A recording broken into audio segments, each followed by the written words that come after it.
I generally do reviews of books, but I believe some books don't need a review and one should buy them and just keep them there and eventually when they feel ready to read them. In this case, The Sorcerer's Apprentice by David Bronstein and Tom Fustenberg is a work to commemorate this Bronstein's 70th birthday. In this book there are more than 200 games, in reality I think 222, because they are divided in 40, 50, 60 and 70.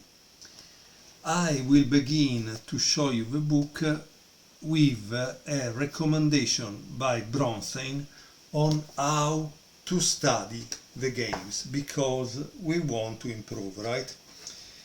He writes, please do not read the chess movie with your eyes only. No one amongst you would like to sing aloud the musical score of a conductor. You would not. I sincerely hope read the libretto of an opera at home in a cozy living room with a glass of fine wine in front of a fireplace, instead of going to the opera where the work is performed with live actors and singers. You would surely also prefer to go to a museum to see the real paintings instead of leafing through a catalogue. Undoubtedly, you would not cut poetry in several pieces, but you would prefer to enjoy a poem as a whole, unless you are a professional musician, singer, painter, or poet. In this case, there is no difference.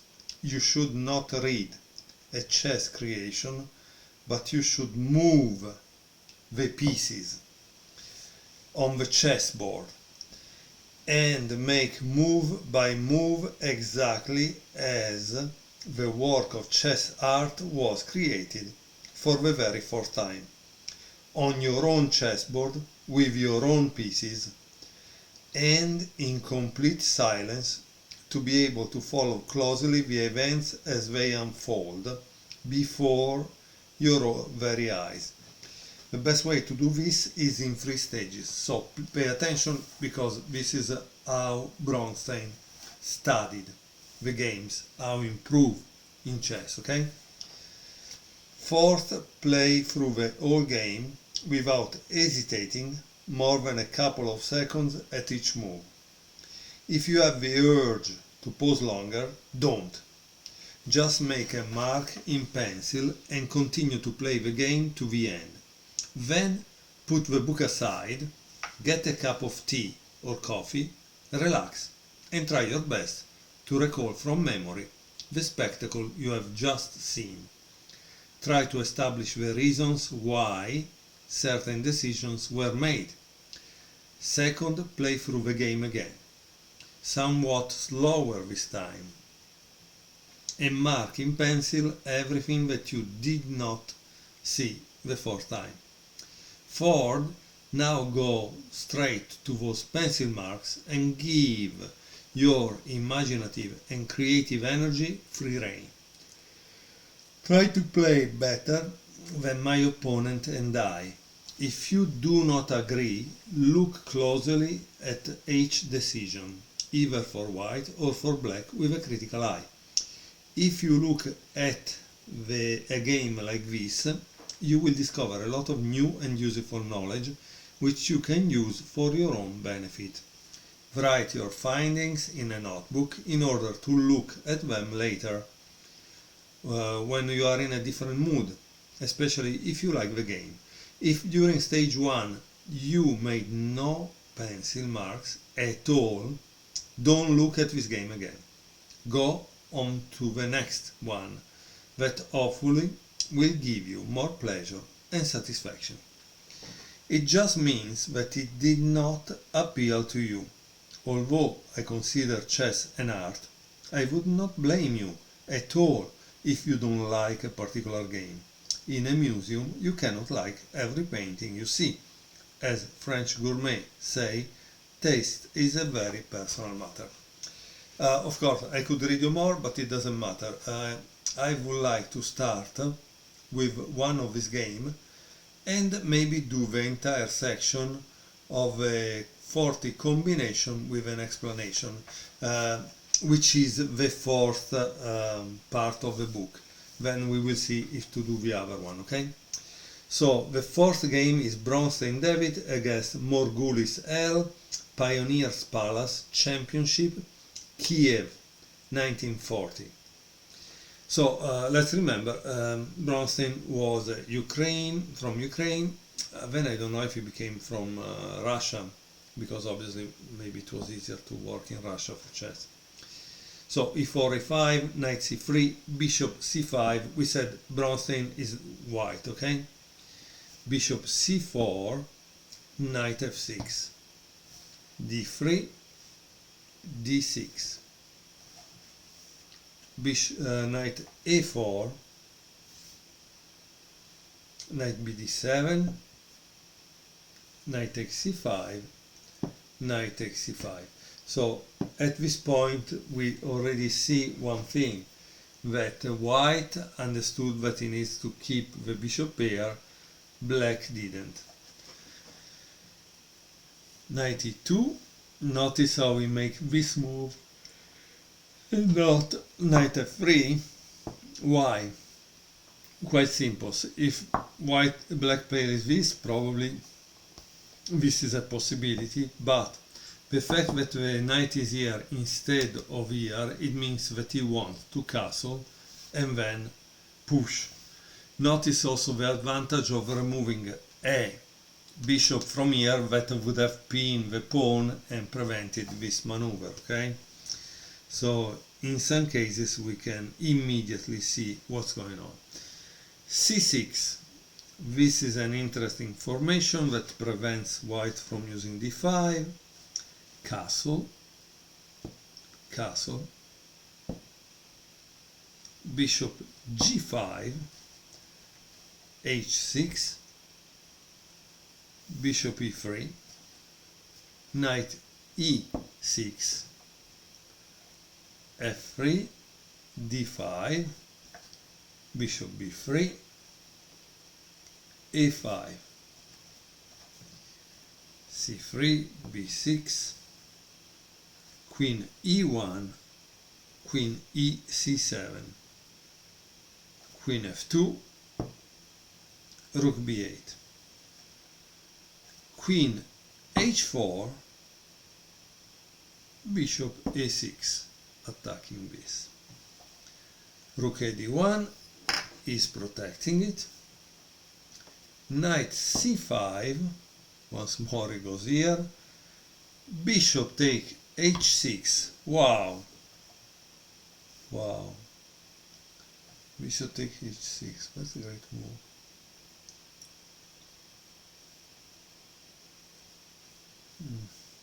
Okay, he says that we shouldn't spend more than a few seconds on each move, but clearly, here you should ask yourself, black played knight e8, what happens if black plays something else?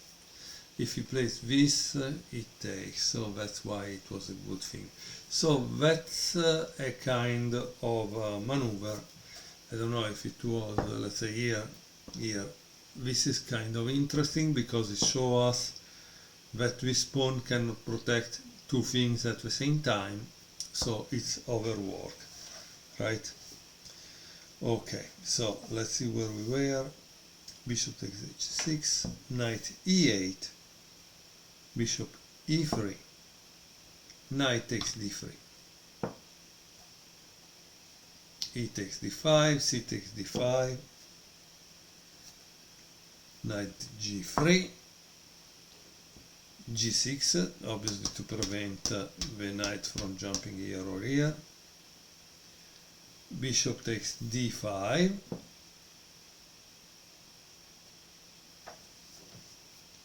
this is interesting, huh? Yeah. Knight f4.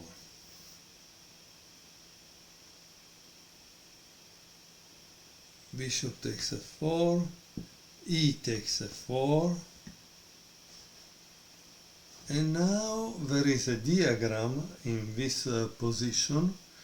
You should pause the video, pause it, and think at least 5 minutes and see what would you play here if you were white. Okay? Now keep in mind that this is attacking this and this is attacking this. Okay? So we warn you about that. But how did the Bronstein continue? Well, let me show you. Knight e4. Boom! That's an amazing move. It's an amazing move. Because here, if you have played this move, you have to calculate kind of at least 5 moves. 5 moves ahead to justify knight e4. And this is what Bronstein did. He calculated 5 moves ahead. So that's not a joke. I think it's an incredible feat that he did. Okay, we are at 24. Let's see, 24. So knight e4, bishop takes f1. Knight g5, threatening checkmate. Knight f6, protecting h7. Queen h6, queen e5, but this is not protected because this is pinned, no? So yeah, queen takes g6, obviously. King h8, queen h6, king g8, bishop e4, bishop c4. Imagine how many moves white left that bishop there and never took it back, which means white is convinced that there is a kind of checkmate or clearly a huge reward at the end. Okay, so that's the important thing. So bishop e4, yes, bishop c4, and now there is bishop h7, king h8, bishop d3, king g8, bishop takes c4, rook b7, queen g6, because this is pinned, king h8, and now there is the final blow, that is bishop takes f7. Here it says, please note that all the 40 combinations were taken from actual games played in important tournaments which demanded the utmost physical and intellectual effort. Okay. And nothing, it seems that he found an easier variation after the game that would have made him win faster, practically by move 29 instead of 34. And what else? Nothing. This is all he says. He says that with this Margoulis, this other player from the Soviet Union, 1940, he said that unfortunately Margoulis, whose talent was undeniable, died suddenly of heart disease at a very young age in 1942. So his black opponent died of heart disease 2 years after this game. I hope you enjoyed it. We will see another game another day. Eventually consider buying this book, because by the way it's cheap. I bought it for like $7 because it was used. As you can see, there are great books, books that really have chess wisdom, and the cost is nothing, so it's great.